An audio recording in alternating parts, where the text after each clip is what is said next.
Asalaamu calaykum waraxmatullaahi wabarakaatu. Waa aniga oo labaalihii Fuwaad Yuusuf Cali ah. Waxa aan horta jeclaystay inaan idiin duubo meesha aan seexdo. Waa suuliga baan garab seexda habeen iyo dharaar. Salaada ku tukada. Caagadaha biyaha darkiisiin baa la ii soo dhuraa oo daaqad shabeega la iga soo dhiibaa. Suuliga darkiisiin waxaa ka soo baxa kaneeco, maxay ahaydeen baranbaro, darxi, jirinqaa, dhaqsi baa dharaar oo dhan ku haysanaya. Wallaahi waa nolol adag oo qof bini'aadan loogu talagelin inuu ku noolaado, xuquuqda bini'aadamnimada aynan dhigin. Caagadaa baan ku daboolay si aan xawayaankan ka soo baxaya aan iskaga qabto. Inkastoo ay haddana hareeraha ka soo baxaan, laakiinse alxamdulilah way dhaaftaa.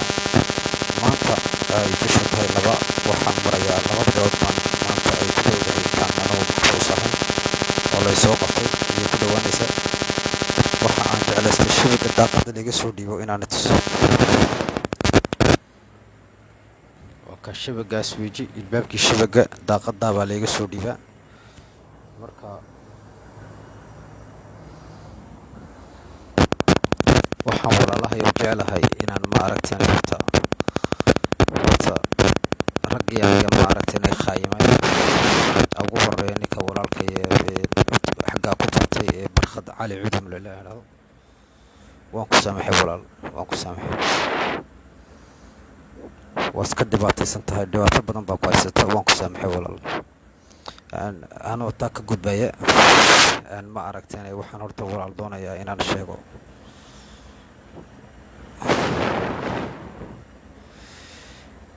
Aniga wallaahi dhib badan bay gaadhay walaal, dhibtaa badan oo aan noqoto galoonkayga oo aniga laygu dambaysiiyey oo qof kale laygu bedelay magaciisii. Ninkaa laygu bedelayna ma jecli inaan sheego magaciisa. Sababtaa waa ilaahay baa wax bixiya. Waan ku samray, waan iska shaqaysanayay. Haddana waxaa dhacday sidii iyadoo ay tahay inay diyaaraddii baa layga joojiyey. Marka diyaaradda waxaa lagu wadaa amba komodondo booq amba copiloot, labadaba midba ma wadin. Waan iska fadhiyay xerada. Haddii aan saacad haddaan hafsaamo waa la xidhayay, waa lagu xidhaa laygu oranayay xerada amba gaadh baa tahay 2 cisho ganaaxa. Marka waxaasoo dhan anoo dusha saaranaya ayaan haddana mushaarkaygii igu yimiday. Wallaahi mushaarkayga markuu igu yimiday waxay igu noqotay argagax bay igu noqotay. Bishii 3aad 2019 bishii 1 mushaarkii soo dhacay baan ka waayay banka. Kabacdi markaan ashkata tegay, waxaan u tegay ninka ugu sarreeya xagga ciidanka security military oo ku shaqo leh waxyaalaha khilaafka. Waxaan ku yidhi Colonel Maxamed Casawi baa la yidhahdaa. Arrinkayga markuu maqlay wuxuu igu yidhi arrinkan wax dhici kara maaha, ciidanimadana kuma jirto. Sida darteed waxaan u yeedhaynaa ninka mushaarkaaga bedelay ee Commando Aadan Abdiraxmaan Sheer. Commando Aadan Abdiraxmaan Sheer markii loo yeedhay wuxuu yidhi Fuwaad arrinkiisu waa arrin aniga baxsan. Waa isagiyo korneelka ka dhaxaysa ee korneelkiisa u tago soo baryo. Wallaahi baryo ilaahay baa laga hoos galay. Waxaan idhi war marxaba, waa ku samray. Ilaa waxaan soo gaadhnay bishii 8aad 1 2019 waxaa laga jaray kooraankii baa laga jaray aqalka. Waxaan idhi bal u tag haddaba aqalka ugu tago maanta bay soo dhig oo cagaa qabso. Marka waxaan moodayay qof bini'aadan aan moodayay oo wanaagga aad samayso waxaan lahaa wuxuu masaxi colaadoo dhan masixi. Markaan aqalkii ugu tegay waxaan ku yidhi walaalkay wixii dhacay way dhaceen. Isaamax baan doonaya inaad xaggayga ka ahatid, adna xaggaa ka ahaado. Mushaarkaygana aad ii soo celisid. Sababtoo ah laydhkii baa aqalka laga jaray, waana buka. Wuxuu igu yidhi soco, anaa ka soo fikiray, waan eegaynaa. Dib dambe ilama hadin, dib dambe laydhkii iguma soo celin. Waxa weeji tii dembi askari baan ahayd. Wax dembi haddaan yeesho, markaan dembiga yeeshaba waa layga marayay heerkayga oo ganaax mushaarka waa laga goynaya, wax walba lagu sameynaya haddaad dembi samaysid. Tii anigoo ku samraya waxaa dhacday marka in haddii toole bankigii isagana ganaax soo saaro. Sababtoo lacagihii ayuu waayay banku, mushaarooyinkii wuu waayay. ganaax buu soo saaray bil walba. ganaaxii lacagihii baa igu sii kordhay. waan u sheegay, waxaan ku yidhi war ganaax baa igu socdee mishaarkayga ii soo celi. marka isagu mishaarkayga wuxuu igu yidhi gacanta ka qaado oo askartaa la qaado oo saanka askarta hooseta gal oo nacam si karaamadii sharafta layga hadlayo oo haddii toolada nacam laygu tunto. marxabaan yidhi dee waan iska qaadan jiray wakaas, laakiin ganaaxa baan haddan u sheegay. ganaaxii baa laygu bixi waayey. haddii tole waxaan idhi waxani wax aniga culayskii isaarnaa iyo shaqadii aan joogay, waxaan haddana dareemay noloshii kale caadiga ahayd ba inay culays kale saaranta. in ma aragteen ay tacliintii aynay jirin oo ubadkayga anigu aan habeenay dharaa la dadaalayo cashar u dhigay xaafadii. in caafimaadkii ubadkii ay iska bukoon karaanba, ilmihii shuban ku dhici karo, ilmihii kanaaca ku dhici karto, ilmihii kunguyaha ku dhici karo. war bulsho iska wada waxaan arkay dhibaataysan oo taag daran oo caafimaad haysan oo tacliin haysan oo lacag haysan oo waxba haysan oo iskaga nool ma aragteen si darilah iskaga nool. waxaan idhi haddaba sidan maxaa noogu wacan sidan waxaa noogu wacan waa aamusnaanta. haddii qof walba meesha uu joogo hadduu demisyon qoran lahaa amba uu qarxi lahaa dee wax unbaa isbedeli lahaa. laakiinse waxa weeye qof walba wuxuu ka fikirayaa cadowga isku jibin. cadowba ma jiraba. cadowga waxa weeye waa ragga talinaya weeye. ragga talinaya haddii runta loo sheego waa in la dilin, in argixis lagu noqon. laakiinse ragga haddii runta loo sheegi waayo oo qof walba meeshuu joogo asonivo uu odhan waayo war sababaa hadduu odhan waayo de one complice. maantana de waad iga arkaysiin meesha aan taagannahay. dadka soomaalida ayaa wallaahi muqdisho jooga ayaa naga nolol fiican oo markay na arkaan dadka reer Djibouti inaan xanuunsanayna noo haysta buusbuuska qofku uu leeyahay iyo faqriga ka muuqata dadkeena. iska badaa markaad airport markaad kasoo dhaadhacdid ayaad arkaysaa rag xamaaliin oo dadka ka sadaqaysanaya. waana shaqaalo dhar bulooya xidhan yihiin. 10 euro 20 euro wixii loo tuuro ayay qaataan. laakiinse waa sharaf xumo weeye. waa dal dhan oo dad dalxiis ay marayaan oo dad shandadahooga guraya ma jiro. adweynaha airport shandadahaaga laga hor qaadayo lacag lagu weydiinayo. marka waa inagan waxa dhibtaasi jirto. waana fool xumo weeye. dalkeenu meel kama noolo. anigu waxaan leeyahay maanta 2 bilood buu ku dhowdahay. ilaahay baa wax dilay. war maanta telefoonkaas si aan ku helaba waan ku helay. si aan idinla hadlana intaana ilaahay saacadeeda dhammayn ayaan jeclaystay inaan runni sheego. war dalkani uu burburay. diin ma haysto, caafimaad ma haysto, tacliin ma haysto. dadku waxay ku nool yihiin darxumo, daranyo, cadaalad darro, dulmi, wax walba lagu nool yahay. anu waa runtan waan sheegay. anuu xabsiga ku jira weliba runtan niisii sheegay. ilaahay baa wax dilay kaalayoona dila.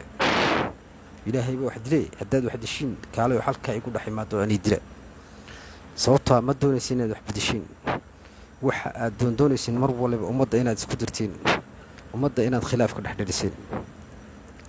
marka waxa aan leeyahay taasi halkaa markaan kaga gudbo anu waan dhamaystay. aniga iga nixina wax rajoon xaggiina ka sugay ma jirto. laakiinse runta waan idin sheegaa amba dalkan wax ka bedela amba ma aragteen amba wakaas. laakiinse shicibka reer Djibouti waxaan u sheegayaa dulaysta inagaa isdulay walaalahayo. qofka walaalkiina maanta xabsi ku jirana idinka ayay dartiin buu xabsi ugu jiraa moodinayn dowladdu waxa maaha idinka darteed. idinku haddaad dibadda usoo baxdeen wax waliba waa hagaagi lahayd. qofka xabsiga ku jira ayaa hagaagi lahaa. xabsigan walaal cunto laguma cuno, nolol laguma noolo, daranyo iyo darxumaa lagu nool yahay. waa qof muslina waxaa halkaa ku dulman. idinkuna aad seexanaysiin aakhirana waan la weydiin. waxa aan la hadlayaa sheekh xuseen cali, cabdiraxmaan barkhad good, cabdulaahi nuux, dadka cabdiraxmaan bashiir. ilaahay baan idinku xawilay. haddaad ka hadli weydiin maanta arrinka Djibouti haysata ma aragteen bulshada reer Djibouti. arrinka dadka xabsiga ku jira 500 iyo dhidhiib ay yihiin 50 qof. haddii aad ka hadli weydiin ilaahay baan walaalahay nagu xawilay. taasi halkaa ma kaga gudbaya culummada siiba weyn laga hadlo sheekh xuseen cali. taa markaan xagaa ka gudbo waxaan la hadlayaa familkayga. waxaan leeyahay waa awalwelina ooyina. sababta wax farxad leh qofkiina markuu qabto ku farxa, mushxarad sameeya. xabsi buu qof kale ugu ooyina. maxaa hedanay qofkaasi hadduu xaq ku dhinto mushxaradii sameeya. aniga ilaahay baan igu dhaarshay qofka ii soo ooya. aniga qofka walwala ubadka iyo noloshan waxa maaragtay waa waxa u noolnahay waa ubadka.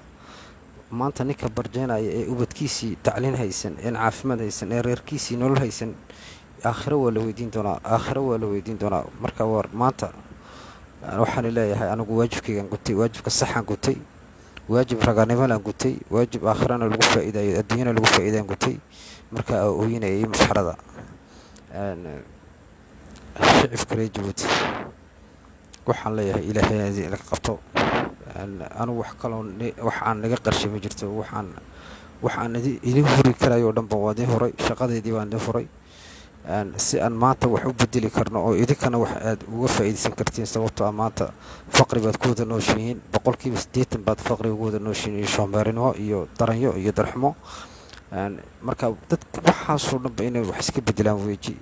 si ay waxaasoo dhan wax iska bedelaan wax walba qacmihiina ku jiraan. xabsi in laga cabsin, dhimashana inaan laga cabsin. wax maanta noloshaad ku jirtiin wax idinkaga daran ma jirto, wallaahi wax idinkaga daran ma jirto. marka anu waan iisoo ducaynayaa, ana iisoo duceeya. saacadda fideoga aad aragtiin wax dhib walba waan la kulmi doonaa, si walba waa lai geystay. alxamdulilahi rabbilcaalamiin. jirkayga waa u xanuunsanayaa.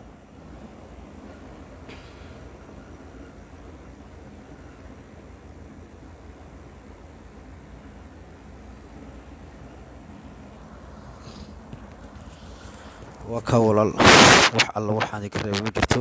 alxamdulilahi rabbilcaalamiin. jirkuna wada xanuunsanayaa, iisoo duceeya walaalayaal. wax dhib oon sheegan karaya ma jirto. laakiinse waxaan idin sheegay war cabsoonina walaalahayo, cabsoonina.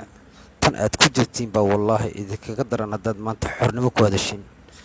marka war waxaan doonaynaa maanta waa kalsooni, waa caafimaad, waa tacliin, waa nolosha oo dhib yaraata. kooraan noqoto, biyaha noqoto, kooraan soo gelista noqoto, dalkeenu dal bilic la noqdo oo muulal leh oo diimis lahayn.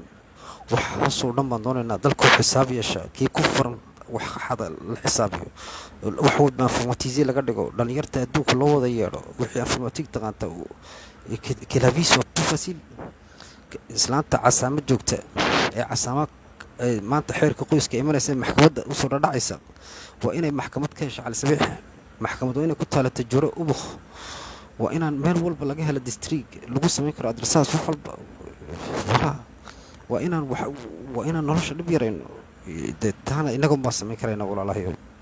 marka anigu waxaan leeyahay waan dhammaysta hadal. anugu haddii toole waxaan sugaya waa wadkayga iyo saacadda ilaahay dhammaystiro. idinkan waan iisoo duceynaya walaalayaal, ana iisoo duceeya. wassalaamu calaykum waraxmatullah.